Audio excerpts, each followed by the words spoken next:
Where exactly are we going? Exactly. Where the rainbow ends. Where the rainbow ends. Don't you want to go where the rainbow ends? Well, now that depends where that is. Well, let's find out.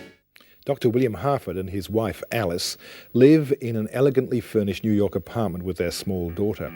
But from the beginning, it's clear something's wrong with the marriage of these beautiful people. Alice looks a little bored, a little distant. At a party given by their friend Victor Ziegler, Alice dances with a suave Hungarian, while William flirts with a couple of models before being summoned to help his host, whose sexual tryst in a bathroom has ended dramatically. The next night, a rather stoned Alice reveals to William her lust for a naval officer she recently met. And when William's called out because one of his patients has died, his mind is filled with salacious images of his wife in another man's arms. His nocturnal journey takes him to some unexpected destinations, and in fact, into very real danger.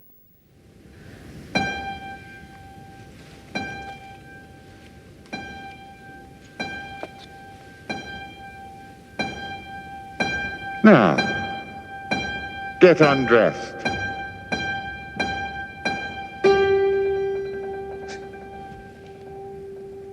Get undressed? Remove your clothes. Please. Remove your clothes. Or would you like us to do it for you?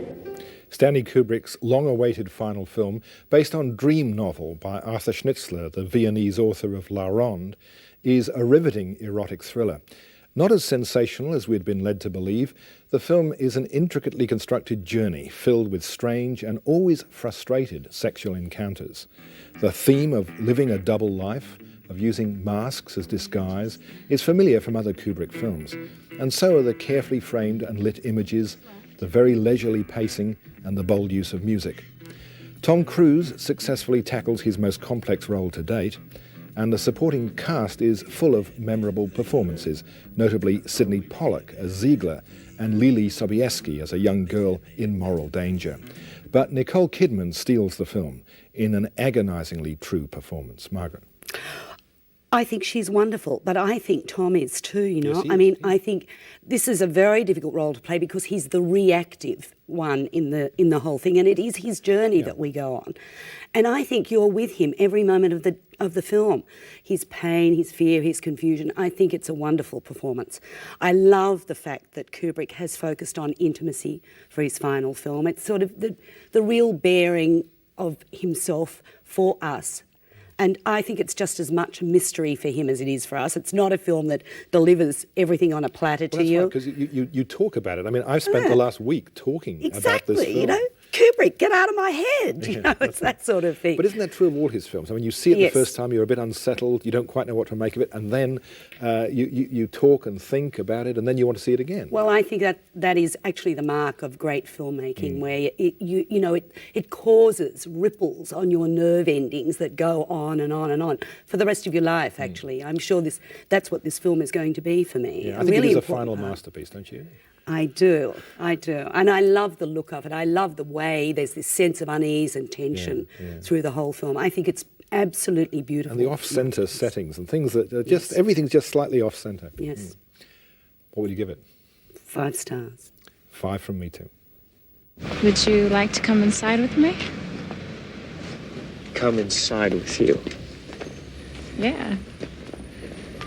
It's a lot nicer in there than it is out here.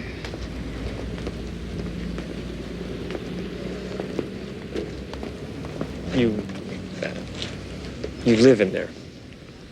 Yes. By yourself?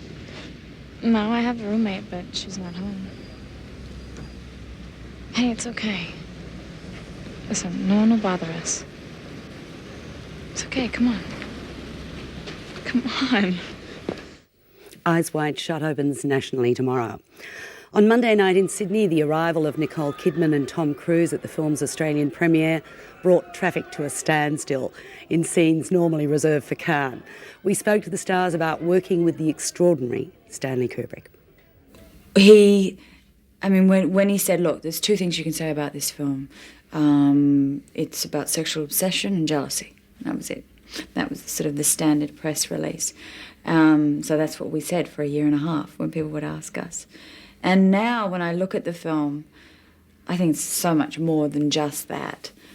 But I'm really glad that he didn't get us, that he didn't define it for me, and that he would not let us define it in a couple of sentences for anybody, because it really allows you to form your own opinion on it. It's Stanley. It's his final statement about relationships and who is that person and what is life about, and the questions that he asks himself. And I think he's asked himself, his whole life. We get people coming up to us at the party out in LA. Coppola came up and said, well, it's about death. The film's about death. And then Scorsese came up and said, no, it's about the great master. It's about him. This is where he's stripped away everything, and now he's making a film about men and women. It really is that diverse, the reaction to it, and people's ideas of what it's about. You've been trying to pick a fight with me, and now you're trying to make me jealous. But you're not the jealous type, are you? No, I'm not. You've never been jealous about me, have you? No, I haven't. And why haven't you ever been jealous about me?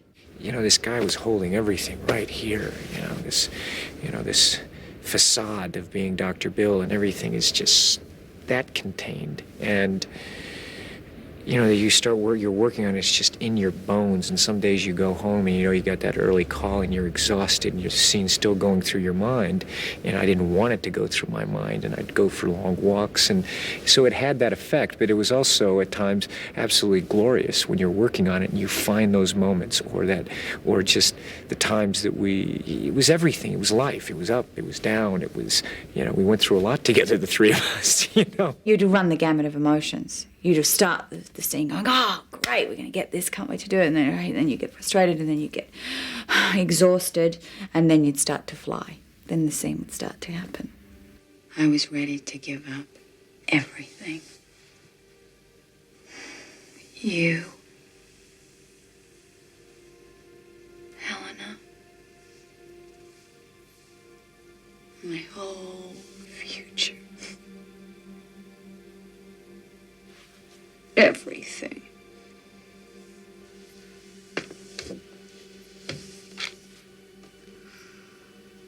And yet it was weird, because at the same time, you were dearer to me than ever. Sometimes you do 2 takes. On some stuff we do 2 takes. And he'd walk away and he'd say, but Stanley, can I have another one? And you go, I think we got it. And he'd walk away. And then other ones you'd do 80. He'd search for behavior, because he played a lot of the scenes in masters, so when we went to shoot the scene, it had to work in the master. We'd play the entire scene out. It wasn't any of this, we'll fix it in the close-up. No, the whole scene had to play that way.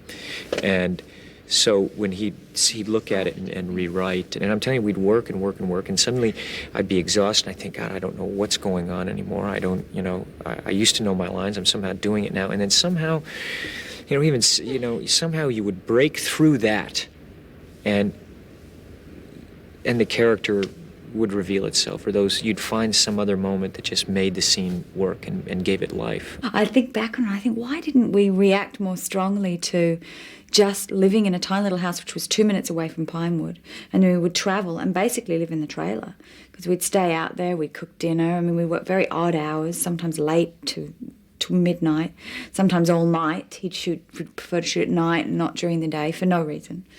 So it was just this strange existence, and we just kind of gave ourselves over to it without a lot of questioning or fighting, and it was probably the greatest time of my life.